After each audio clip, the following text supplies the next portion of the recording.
ہارا جنون از ہما Qureshi case number 37 اور 38۔ شہر کراچی کے پوش علاقے ڈیفنس کی ایک سادہ مگر خوبصورت مسجد میں ہلکی ہلکی روشنی جگمگا رہی تھی۔ چوڑی گلیوں میں گہری خاموشی تھی، بس کبھی کبھار کوئی گاڑی گزرنے کی ہلکی سی آواز آتی، ماحول میں ارتعاش برپا کر دیتی۔ مسجد کے اندر سادہ مگر روحانیت بھری فضا تھی۔ سفید دیواروں پر ہلکی نیلی روشنی کا عکس پڑ رہا تھا اور ایک کونے میں رکھی جائے نمازوں کے ڈھیر سے ہلکی مہک آ رہی تھی۔ مشتبہ اور عریشہ مسجد کے ایک کونے میں دو زانو خاموشی سے بیٹھے تھے۔ مشتبہ کا چہرہ اسپاٹ تھا، جبکہ عریشہ کے پریشان کن تاثرات واضح تھے، جیسے ابھی تک انہیں یقین نہ آ رہا ہو کہ وہ اس لمحے میں پہنچ چکی ہے، کہ یوں اچانک اپنی زندگی کا اتنا بڑا فیصلہ کر رہی تھی۔ یہ نکاح کوئی روایتی دھوم دھام والا نکاح نہیں تھا، بلکہ ایک ایمرجنسی نکاح تھا، بنا کسی تیاری کے، بنا کسی گھر والے کے، بس ایک فیصلہ جو لمحوں میں کر لیا گیا تھا۔ بیٹا آپ لوگ پریشان لگ رہے ہیں، نکاح سنت نبوی ہے، اس میں گھبرانے کی کوئی بات نہیں، امام صاحب نے ان دونوں کو پریشان دیکھ نرم لہجے میں کہا۔ مشتبہ نے گہری سانس لی اور اپنے ہاتھوں کی انگلیاں آپس میں الجھا کر سر ہلایا، جیسے اپنی گھبراہٹ کو چھپانے کی کوشش کر رہا ہو۔ عریشہ کا دوپٹہ اس کے ہاتھوں میں مڑا جا رہا تھا، اس کی نظریں جھکی ہوئی تھیں، مگر چہرے پر ہلکی سی بے بسی تھی۔ امام صاحب نے نکاح کا مختصر خطبہ پڑھا اور پھر عریشہ کی طرف متوجہ ہوئے۔ عریشہ بنت سلیمان ولد سلیمان احمد، آپ کا نکاح مصطفیٰ فاروق ولد فاروق شرازی کے ساتھ بعوض 10 لاکھ حق مہر سکہ راج الوقت گواہان کی موجودگی میں ہونا قرار پایا ہے، کیا آپ کو یہ نکاح قبول ہے؟ عریشہ کی نظریں بدستور جھکی ہوئی تھیں، اس کے ہاتھ مزید سختی سے دوپٹے کو پکڑ چکے تھے۔ دل میں ہزاروں خدشات تھے، مگر حالات نے اسے وہاں لا کھڑا کیا تھا جہاں واپسی ممکن نہیں تھی۔ اس نے بمشکل سر اٹھایا اور آہستہ سے کہا، قبول ہے۔ 3 بار قبول بول کر وہ آنکھیں میچ گئی۔ مصطفیٰ فاروق ولد فاروق شرازی، آپ کا نکاح عریشہ بنت سلیمان ولد سلیمان احمد کے ساتھ بعوض 10 لاکھ حق مہر گواہان کی موجودگی میں قرار پایا ہے، کیا آپ کو یہ نکاح قبول ہے؟ مشتبہ نے ایک لمحے کے لیے عریشہ کی طرف دیکھا، جیسے اس سے خاموشی سے اجازت مانگ رہا ہو، پھر آنکھیں بند کر کے آہستہ سے بولا، قبول ہے۔ امام صاحب نے ہلکی سی مسکراہٹ کے ساتھ سر ہلایا۔ مسجد کی خاموشی میں امام صاحب کے الفاظ ایک بار پھر گونج اٹھے تھے، مبارک ہو، نکاح مکمل ہو چکا ہے، اللہ آپ دونوں کو خوش رکھے اور آپ کے درمیان محبت اور برکت پیدا کرے، آمین۔ ایک پل کی خاموشی چھا گئی۔ مشتبہ نے ہاتھوں کی مٹھیاں بند کی اور گہری سانس لی، جیسے ایک بھاری بوجھ دل سے اتر گیا ہو۔ عریشہ نے بھی ایک ہلکی سانس خارج کی، مگر اس کے چہرے پر اب بھی ایک انجانی کشمکش تھی۔ بیٹا، نکاح کوئی بوجھ نہیں، یہ اللہ کی رحمت ہے، بس صبر اور محبت سے ایک دوسرے کا ساتھ دینا، باقی سب اللہ آسان کر دے گا، امام صاحب نے مسکراتے ہوئے کہا۔ مشتبہ اور عریشہ نے ہلکے سے سر ہلا دیا۔ مسجد کی خاموش فضا میں یہ دو لوگ ایک نئی سفر کا آغاز کر چکے تھے، بغیر کسی دھوم دھام کے، بغیر کسی اپنے گواہ کے، بس تقدیر کے فیصلے کے ساتھ۔ مشتبہ کی گاڑی ایک متوسط علاقے میں ایک درمیانے سائز کے گھر کے عین سامنے آ کر ٹھہری تھی۔ یہ کوئی بڑی کوٹھی نہیں تھی، نہ ہی کوئی جدید طرز کا بنگلہ، ایک عام سا مڈل کلاس گھر تھا جہاں دیواروں پر ہلکی ہلکی نمی کے نشانات تھے۔ دروازے کی کنڈی ذرا پرانی لگ رہی تھی۔ وہ گاڑی والے کو پیسے دیتا اس کی ہمراہی میں ہی گاڑی سے باہر نکلا۔ عریشہ، جو ہمیشہ بڑے گھروں اور سہولیات میں پلی بڑھی تھی، گاڑی سے اتری تو ایک پل کے لیے ٹھٹک گئی۔ وہ اس وقت ہلکے گلابی جوڑے میں ملبوس تھی، جس کے کنارے نازک موتیوں سے سجے تھے، ہاتھ میں بیگ مضبوطی سے تھام رکھا تھا اور چہرے پر ایک عجیب سا تاثر تھا، جیسے دل نے تو کہہ دیا تھا کہ مشتبہ کے ساتھ جانا ہے، مگر دماغ ابھی بھی الجھا ہوا تھا۔ مشتبہ نے دروازہ کھولا اور اندر داخل ہوا، پھر پلٹ کر اسے دیکھتے ہوئے ہلکی مسکراہٹ کے ساتھ کہا، آؤ، یہ اب آپ کا بھی گھر ہے۔ عریشہ نے ایک نظر دروازے کے پرانے مگر صاف پردے کو دیکھا، پھر آہستہ قدموں سے اندر آ گئی۔ گھر کا اندرونی حصہ بھی باہر کی طرح سادہ تھا، ایک چھوٹا سا صحن جس کے ایک طرف 2-4 گملے رکھے یا چھوٹا سا باغیچہ کہہ لیا جائے، اور دوسری طرف ایک موٹا سا صوفہ جو شاید کچھ سال پرانا تھا۔ دیواروں پر چند گھریلو تصویریں اور ایک دیوار پر گھڑی لگی ہوئی تھی جو شاید تھوڑی سی ٹیڑھی ہو چکی تھی۔ یہ سب کچھ اس کی توقع سے بہت مختلف تھا۔ عریشہ، جو ہمیشہ اے سی کی ٹھنڈی ہوا، نرم و ملائم قالین اور چمکتے ماربل کے فرش کی عادی تھی، اس نے ایک پل کے لیے اپنے فیصلے پر غور کیا۔ مشتبہ نے اسے دیکھ پانی کا گلاس لا کر میز پر رکھا۔ جانتا ہوں کہ آپ کے لیے یہاں رہنا آسان نہیں ہوگا، پر میں وعدہ کرتا ہوں کہ آپ کو یہاں کبھی تکلیف نہیں ہونے دوں گا۔ عریشہ نے کچھ نہیں کہا، بس گلاس کو دیکھا اور آہستہ سے سر ہلا دیا۔ وہ صوفے پر بیٹھ گئی، لیکن بیٹھتے ہی جیسے کچھ کھٹکا، اس نے چونک کر نیچے دیکھا، پھر پرانا سا صوفہ دیکھ سر جھٹک گئی۔ یہ چھوٹی چھوٹی چیزیں اسے بار بار یاد دلا رہی تھی کہ وہ اب ایک نئی مختلف زندگی میں آ چکی ہے۔ وہ سر جھٹک گئی، بھلا وہ کون سا ہمیشہ کے لیے آئی تھی؟ کمرہ دیکھنا چاہیں گی؟ مشتبہ نے ذرا سوالیہ انداز میں پوچھا۔ عریشہ نے آہستہ سے سر ہلایا اور وہ اسے اپنی ہمراہی میں کمرے میں لے آیا۔ یہاں بھی سادگی تھی، ایک سادہ مگر صاف بستر، ایک چھوٹی سی الماری اور کھڑکی کے ساتھ رکھی ہوئی کچھ کتابیں۔ کوئی زیادہ آرائش نہیں، کوئی اضافی چمک دمک نہیں۔ عریشہ نے ایک پل کو آنکھیں بند کی۔ اسے احساس ہو رہا تھا کہ یہ گھر اس کی توقعات کے مطابق نہیں، مگر یہاں محبت اور اپنائیت کی خوشبو تھی۔ مشتبہ نے دروازے پر ہاتھ رکھ کر ہلکی مسکراہٹ کے ساتھ کہا، یہ پہلے صرف میرا کمرہ تھا، اب ہمارا ہے۔ عریشہ نے پہلی بار مکمل نظر سے مشتبہ کو دیکھا۔ لیکن میں الگ کمرے میں رہوں گی، وہ مزید ہوئی۔ معذرت، مگر آپ جب تک میرے نکاح میں ہیں تب تک آپ کو یہیں اسی کمرے میں میرے ساتھ گزارا کرنا ہوگا۔ عریشہ خاموش ہی رہی۔ یہ شخص شاید اس کے خوابوں کا شہزادہ نہیں تھا، مگر یہی وہ شخص تھا جس نے نکاح کے وقت اس کا ہاتھ تھاما تھا، مشکل وقت میں اس کا ساتھ دیا تھا۔ ابھی تو مصطفیٰ کو اطلاع دینا رہتی تھی۔ عریشہ کا نکاح ہو گیا؟ وہ خود سے بڑبڑایا، جیسے الفاظ سمجھنے کی کوشش کر رہا ہو۔ اسے جب سے خبر ملی تھی وہ مزید پریشان ہوا تھا۔ عریشہ کے نمبر سے میسج تھا اور اب اس کا نمبر بند جا رہا تھا۔ مصطفیٰ نے سر بیڈ کراؤن سے لگا دیا، آنکھیں بند کر لیں۔ تو یہ تھی عریشہ کی دوستی، وہ جو ہر چھوٹی سے چھوٹی بات بھی اس سے بانٹتی تھی، وہ جس کے لیے مصطفیٰ ہمیشہ ایک فون کال کی دوری پر تھا۔ آج اس نے اپنی زندگی کا سب سے بڑا فیصلہ کیا اور اسے بتانا بھی گوارا نہ کیا۔ ایک ہاتھ زخمی تھا مگر درد سینے میں زیادہ ہو رہا تھا۔ کیا میرا ایکسیڈنٹ واقعی اتنا بڑا حادثہ تھا کہ اس نے مجھے اپنی زندگی کے سب سے اہم موقع پر شریک کرنا بھی ضروری نہیں سمجھا، مجھ سے مشورہ تک نہیں کیا، اتنا معذور سمجھ لیا کہ ایک کمپنی کے معمولی سے امپلائی کو ترجیح دی؟ اس نے ایک گہرا سانس لیا اور سرد ہنسی ہنسا۔ زبردست عریشہ، تم نے کمال کر دیا۔ باہر آسمان پر شام اتر رہی تھی مگر مصطفیٰ کے دل میں رات اتر چکی تھی۔ سمرا کی یادوں نے پھر سے بسیرا کیا تھا۔ باہر کراچی کی سڑکوں پر رات کا شور مدھم ہو چکا تھا، کمرہ ہلکی روشنی میں ڈوبا ہوا تھا۔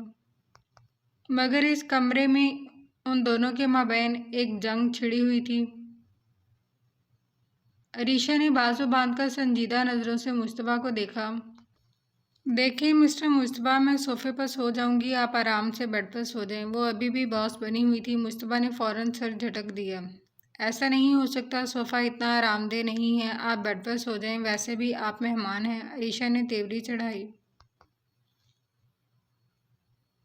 تو پھر آپ کہاں سوئیں گے؟ کیونکہ آپ کا وجود اس چھوٹے سے صوفے پر تو فٹ نہیں ہو سکتا۔ مصطفیٰ نے کندھے اچکائے، یہیں فرش پر کوئی دری بچھا لوں گا۔ عریشہ نے ہونٹ بھینچ لیے۔ یہ کوئی فلمی سین نہیں ہے مصطفیٰ، مجھے کوئی مسئلہ نہیں، میں صوفے پر ٹھیک رہوں گی۔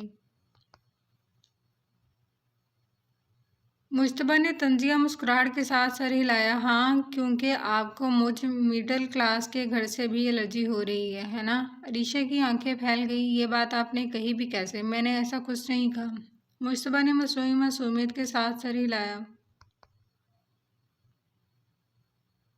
بس اندازہ لگا لیا، مطلب صاف ہے، صوفے پر سونے کا مطلب ہے کہ تمہیں اس بیڈ سے کوئی خاص لگاؤ نہیں، اور ظاہر ہے یہ کوئی لگژری بیڈ تو نہیں ہے۔ مصطفیٰ نے جان کر کہا تھا جبکہ اس کا چہرہ غصے سے سرخ ہوا۔ عریشہ نے گہری سانس لی جیسے ضبط کر رہی ہو۔ مصطفیٰ، آپ ضد کیوں کر رہے ہیں؟ مصطفیٰ نے ہنستے ہوئے کہا، یہ سوال میں آپ سے بھی پوچھ سکتا ہوں باس، مگر خیر ایک حل ہے۔ عریشہ نے الجھن سے پوچھا، کیا؟ مصطفیٰ نے شرارتی انداز میں انگلی اٹھائی۔ بیڈ کو درمیان سے لکیر کھینچ کر دو حصوں میں تقسیم کر دیتے ہیں، آدھا آپ کا اور آدھا میرا۔ عریشہ نے آئیبرو اٹھایا اور گھورا۔ واہ، بہت میچور حل دیا ہے۔ وہ طنزیہ بولی، دیکھیں آپ میری بیوی ہو، میں آپ کا شوہر ہوں، اور گھر کا فرنیچر ہم دونوں کا ہے، تو کیوں نہ اس کا منصفانہ بٹوارا کر لیا جائے؟ مصطفیٰ نے مزے سے کہا۔ عریشہ نے تیز نظروں سے اسے دیکھا، پھر ناک چڑھائی۔ یہ بندہ چند گھنٹوں میں زیادہ ہی پھیل رہا تھا۔ ٹھیک ہے، مگر یاد رکھیں، حد پار کی تو میں یہ تکیہ اٹھا کر سیدھا نشانہ لوں گی۔ مصطفیٰ نے قہقہہ لگا کر ہاتھ اٹھا دیا۔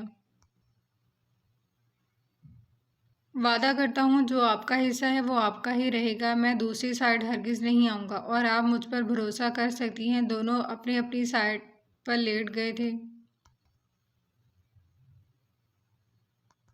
کمرے میں خاموشی چھا گئی، لیکن ہلکی سی مسکراہٹ دونوں کے لبوں پر چھائی تھی۔ یہ لڑائی کسی جیت کے لیے نہیں تھی، بلکہ کسی تعلق کے بنتے بگڑتے دھاگوں کو سلجھانے کی ایک ننھی سی کوشش تھی۔ صبح کی مدھم روشنی پردوں کے درمیان سے چھن کر کمرے میں پھیل رہی تھی۔ باہر کسی ریڑھی والے کی آواز آ رہی تھی جو اپنے گاہکوں کو بلا رہا تھا۔ عریشہ نیند سے بیدار ہوتے ہی اپنا پیٹ تھام کر بے بسی سے صوفے پر سوئی ہوئی مصطبیٰ کو دیکھنے لگی۔ وہ ایک عجیب سی خالص مڈل کلاس انگڑائی لیتے ہوئے آنکھیں بند کیے بے سدھ لیٹا تھا۔ اف، یہ بندہ پتھر ہے کیا؟ عریشہ نے دل ہی دل میں سوچا، پھر آہستہ آہستہ چلتے پاس آ کر کھڑی ہو گئی۔ مصطبیٰ، اس نے ہلکی آواز میں بلایا۔ کوئی حرکت نہیں۔ مصطبیٰ اٹھیں۔ اس بار ذرا اونچی آواز تھی۔ اب بھی کوئی جواب نہیں۔ عریشہ نے نظریں گھمائیں۔ مصطبیٰ، وہ تقریباً سرگوشی نما چیخی۔ مصطبیٰ نے ہلکی سی آنکھ کھولی مگر فوراً بند کر لی۔ کیا مسئلہ ہے میڈم؟ رات بھر تو سونے نہیں دیا، اب صبح بھی چین نہیں۔ مصطبیٰ اسے انکمفرٹیبل دیکھ 10 منٹ بعد ہی صوفے پر شفٹ ہو گیا تھا۔ عریشہ نے خفگی سے ہاتھ باندھ لیے۔ رات بھر میں نے سونے نہیں دیا؟ آپ نے خود ہی صوفے پر شہید ہونے کا فیصلہ کیا تھا۔ مصطبیٰ نے آنکھیں مسلتے ہوئے کرا کر کہا۔ ہاں، اور اب میری پیٹھ بھی وہی بتا رہی ہے کہ یہ زندگی کا سب سے غلط فیصلہ تھا۔ عریشہ نے اس کی سنی انسنی، یہ سب چھوڑے، مجھے بھوک لگی ہے۔ مصطبیٰ نے ایک آنکھ کھول کر اسے دیکھا۔ تو عریشہ نے حیران ہو کر کہا، تو کھانے کا بندوبست کریں۔ مصطبیٰ نے آنکھیں بند کر کے ہاتھ ہوا میں ہلایا۔ فریج میں دیکھ لیں، کچھ ہوگا۔ عریشہ نے صدمے سے اسے دیکھا جیسے اس نے کوئی سنگین جرم کر دیا ہو۔ آپ یہ کہنا چاہتے ہیں کہ میں اپنے نکاح کے اگلے ہی دن اس گھر میں جا کر خود سے کھانے کا انتظام کروں؟ مصطبیٰ نے بمشکل آنکھ کھولی۔ تو آپ کیا چاہتی ہو؟ میں ناشتے میں کینڈل لائٹ آملیٹ بنا کر دوں؟ عریشہ نے طنزیہ انداز میں آنکھیں گھمائیں۔ نہیں، مجھے صرف کھانے کے قابل کوئی چیز چاہیے۔ مجھ سے زیادہ میرا پیٹ نیا نیا آیا ہے اس گھر میں، اس کا خیال کریں۔ مصطبیٰ نے لمبی سانس لی، آخر ہار مانتے ہوئے صوفے سے اٹھنے کی کوشش کی۔ ٹھیک ہے، چلیں دیکھتے ہیں فریج میں کیا ہے، مگر ایک بات یاد رکھیں۔ عریشہ نے ابرو چڑھائی۔ کیا؟ اگر فریج میں کچھ نہ ہوا تو پھر آپ خود ہی باورچی خانے میں جا کر اپنی قسمت آزمائیں گی۔ عریشہ نے صدمے سے آنکھیں پھیلائیں اور اسی لمحے دونوں کو احساس ہوا تھا کہ وہ بلا وجہ بحث کر رہے ہیں۔ مصطبیٰ وہاں سے سیدھا کچن کی جانب بڑھا۔ ناشتے کی ٹیبل پر معمول کی ہلچل عروج پر تھی۔ خوبصورت مہنگے ڈنر سیٹ میں ناشتہ لگا تھا۔ آئزل ہمیشہ کی طرح نفاست سے بیٹھ کر چمچ سے اپنا جوس ہلا رہی تھی، جبکہ اس کے سسر جناب مہروز صاحب، ایک سنجیدہ اور روایتی شخصیت، اخبار کے پیچھے چھپے بیٹھے تھے۔ آئزل کی ساس تہمینہ بیگم ہلکی مسکراہٹ کے ساتھ چائے میں چمچ ہلا رہی تھی جب اچانک ایک مخصوص شرارتی ہنسی کی آواز سنائی دی۔ السلام علیکم، سب لوگ الرٹ ہو جائیں، شہر کا سب سے ہینڈسم انسان تیار ہو کر ناشتے پر آ چکا ہے۔ ذرا اعلانیہ انداز میں بولتا ہان اپنی مخصوص شوخ چال کے ساتھ ڈائننگ روم میں داخل ہوا۔ وہ پوری شان کے ساتھ اپنی شرٹ کے کف ٹھیک کرتا ہوا کرسی کھینچ کر آئزل کے ساتھ بیٹھا۔ آئزل نے ایک نظر اوپر اٹھا کر دیکھا، پھر سر جھکا کر مسکرا دی، جبکہ تہمینہ بیگم نے سر پر دوپٹہ جماتے ہوئے بیٹے کو گھورا، جو ہنی مون سے لوٹ کر مزید بے شرم ہو چکا تھا۔ بیٹا، ناشتہ خاموشی سے کر لو، صبح صبح کوئی فضول حرکت نہ کرنا۔ ماں کی تنبیہ پر اس نے مصنوعی صدمے سے ہاتھ سینے پر رکھا۔ امی، یہ آپ کہہ رہی ہیں میں اور فضول حرکت؟ یہ تو میرے کردار پر حملہ ہے۔ مہروز صاحب نے اخبار نیچے کیا اور اپنی مخصوص باروبہ آواز میں بولے۔ فضول باتوں میں وقت ضائع نہ کرو، ناشتہ کرو۔ اہا نے چمچ اٹھایا، پھر ایک نظر آئزل پر ڈالی جو خاموشی سے اپنے توست پر مکھن لگا رہی تھی۔ ویسے بابا، ایک بات کہوں؟ اہا نے معنی خیز مسکراہٹ کے ساتھ پوچھا۔ مہروز صاحب نے بیزاری سے ایک نظر اخبار سے اوپر ڈالی۔ کہو، اس نے گلا صاف کیا۔ میں نے سنا تھا کہ دنیا میں دو ہی لوگ سب سے زیادہ خطرناک ہوتے ہیں، ایک خاموش بیوی اور دوسرا اخبار پڑھتا ہوا باپ۔ مگر آپ دونوں کو لے کر میں کنفیوز ہوں کہ آپ دونوں میں سے میرے لیے زیادہ خطرناک کون ثابت ہو سکتا ہے، وہ شرارت سے بولا۔ ایزل نے چونک کر اس کی طرف دیکھا اور تہمینہ بیگم نے حیرانی سے بیٹے کو گھورا، جبکہ انہوں نے اخبار نیچے رکھتے ہوئے سنجیدہ انداز میں دیکھا۔ ویسے کہ تم نے ٹھیک سنا ہے۔ اس نے ہنسی دبانے کی کوشش کی۔ ویسے بس میں یہی سوچ رہا تھا کہ میرے نصیب میں دونوں ہی آ گئے ہیں۔ اس بار ایزل نے اپنی ہنسی ضبط کرنے کے لیے جلدی سے نوالا منہ میں ڈالا اور تہمینہ بیگم نے چائے کا کپ رکھتے ہوئے اسے گھورا جو بلا وجہ شوخا ہو رہا تھا۔ اہان، تمہیں سلیقے سے ناشتہ کرنے کی عادت کب آئے گی؟ وہ خفگی سے گویا ہوئی۔ اہان نے سنجیدہ شکل بنانے کی ناکام کوشش کی۔ امی، میں نے بہت کوشش کی مگر میں نے محسوس کیا کہ ناشتہ کرنے میں سلیقہ صرف دو لوگ دکھاتے ہیں، وہ لوگ دکھاتے ہیں جن کے پیٹ پہلے ہی بھرے ہوں۔ مہروز صاحب نے چائے کا سپ لیتے ہوئے ایک لمبی سانس لی۔ بس کر دو بیٹا، ہم صبح صبح تمہاری کامیڈی شو دیکھنے نہیں بیٹھے۔ اہان نے بے ساختہ ہنستے ہوئے چمچ نیچے رکھا اور مصنوعی افسوس سے بولا۔ یہی بات میری بیوی بھی کہتی ہے۔ ایزل نے ہنسی دبانے کے لیے جلدی سے پانی کا گلاس اٹھایا، کیونکہ وہ ساس کی کینہ توز نگاہیں مسلسل خود پر محسوس کر رہی تھی۔ صبح کی روشنی کمرے میں مدھم سی چمک رہی تھی۔ عریشہ آئینے کے سامنے کھڑی ایک ہاتھ میں دوپٹہ سنبھالے اور دوسرے ہاتھ سے ہلکا سا لپسٹک شیڈ لگانے کی کوشش کر رہی تھی۔ اس کی آنکھوں میں نیند کی ہلکی سی خماری واضح تھی مگر چہرے پر سنجیدگی طاری تھی۔ دوسری طرف مشتبہ اپنی شرٹ کے بٹن بند کرتے ہوئے بار بار آئینے میں عریشہ کی طرف دیکھ رہا تھا، جیسے کچھ کہنا چاہتا ہو مگر الفاظ نہیں مل رہے ہوں۔ مجھے لگتا ہے کہ ہم آفس ساتھ جا رہے ہیں۔ آخر کار عریشہ نے نظریں آئینے میں ہی رکھتے ہوئے آہستہ سے کہا۔ مشتبہ نے گلا کھنکارا اور جلدی سے ٹائی کی گرہ ٹھیک کرتے ہوئے بولا۔ ہاں، میرا بھی یہی خیال تھا، کیونکہ میرا مطلب ہے ہم ساتھ ہی رہتے ہیں تو ظاہر ہے ساتھ جانا چاہیے۔ عریشہ نے ایک پل کے لیے رک کر اس کی طرف دیکھا، پھر سر ہلایا۔ ہاں، میرا بھی یہی خیال تھا شاید۔